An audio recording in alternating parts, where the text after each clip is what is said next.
With more than a year before the June 2026 primary election, 5 Democrats have already announced their candidacies for the seat to be vacated by County Executive Mark Elrich, who is term limited. 3 current County Council members, Will Jawando, Evan Glass, and now Andrew Friedson, have joined the race and are considered the front runners. Friedson appears to be appealing to the good government voters who previously supported David Blair.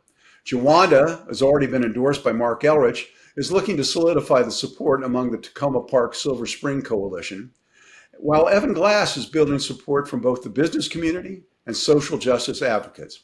Mike, it's a bit early, but give us a handicap on the 3 candidates, their respective strengths and their weaknesses. Well, you're right. It is a bit early, and I think that one of the things I think is very clear, and one of the reasons that we're having this election is that the current county executive has struggled, and so clearly the voters indicated that they didn't want to give him a third term, and so we now have he's been term limited, and so now we are going to have a race. I think one of the challenges that all 3 of them have is being able to differentiate themselves from each other. Most of the votes they've taken have been kind of on the same. They each can kind of find a little path that's different from the others, but I'm not sure that the voters are necessarily going to kind of see that distinction. And I think it's going to be interesting to see just what voters start to talk about. We haven't really seen a lot of leadership, vision, or action. And if you read what each of them has kind of written so far, they're kind of talking about the same things. We want to fund our schools. We want public safety. Some stop to small businesses and economic development. All things that are good and important, but what and why and how, and who can begin to articulate what they want to do and how they can actually achieve it and get there, I think is going to be the important piece to see which can actually begin to distinguish themselves among the others, and does somebody else get in the race that can actually tell a more visionary and different story. So, Mike, when Mark Elrich first won in almost 8 years ago, there were 11 candidates running in the primary at that time, and he was able to cobble together his coalition, which, because of the splintered nature of the voters, really was able to win with a very small minority of voters supporting him. Is that going to be the situation this time? We have 5 candidates. I don't know anything about Mithun Banjari or Celeste Aurora. So, where are the lines going to divide on this? That's where I think is going to be interesting is clearly Councilmember Jawando is looking to kind of ride Elrich's coattails. Mark has always had a base when he's run. He's got about a 30% population that has always voted for him. There's a combination NIMBY/progressive group that kind of is out there for the supportive of him, and Will is trying to kind of see if he can capture that, trying to play the same role that Mark has played. But I don't know that necessarily works, because I'm not sure how much of the rest of the population finds Mark's outcomes to be that successful, and I don't know that Will necessarily gets all of those folks to move in his direction.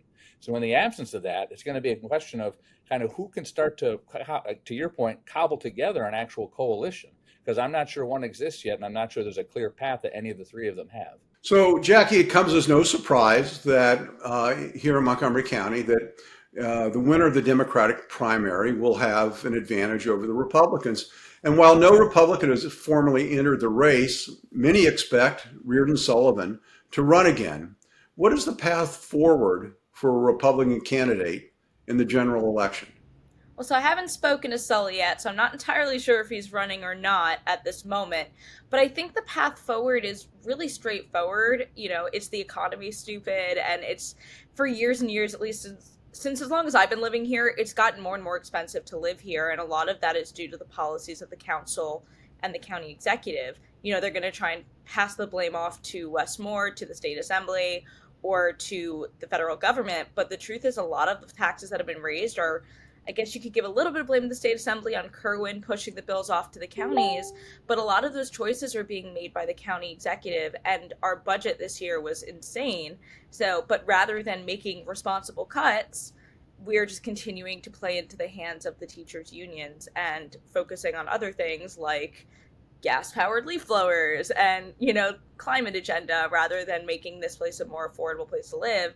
And crime has gone up significantly recently. I mean, I've been watching the news, the local news, reading the papers, and there have been several shootings in Rockville, right around where I used to live, in what would arguably be considered one of the safest neighborhoods in the county. So I think that people are starting to see that and see the frustration. And if I was a Republican running for county executive, I'd be highlighting those two things, affordability and safety. Well, I think it'll be interesting. I think depending on who the nominee is for the Democratic Party, who that nominee is, there'll be an opportunity for a moderate Republican to actually win in the race. Yeah, one of the benefits of having no Republicans on the county council or the county executive is that we can't get blamed for anything. So I'm going to give Mike the last word on this. No, and I think what Jackie just outlined would be a reasonable approach. The fact of the matter is there just aren't that many Republicans relative to Democrats, and I think as much of this midterm election is going to be a referendum on who does or doesn't like Trump, and in Montgomery County, I think that's going to be a lot of what shows up to vote and who shows up to vote, which I think unfortunately doesn't bode well for a Republican candidate running for county executive.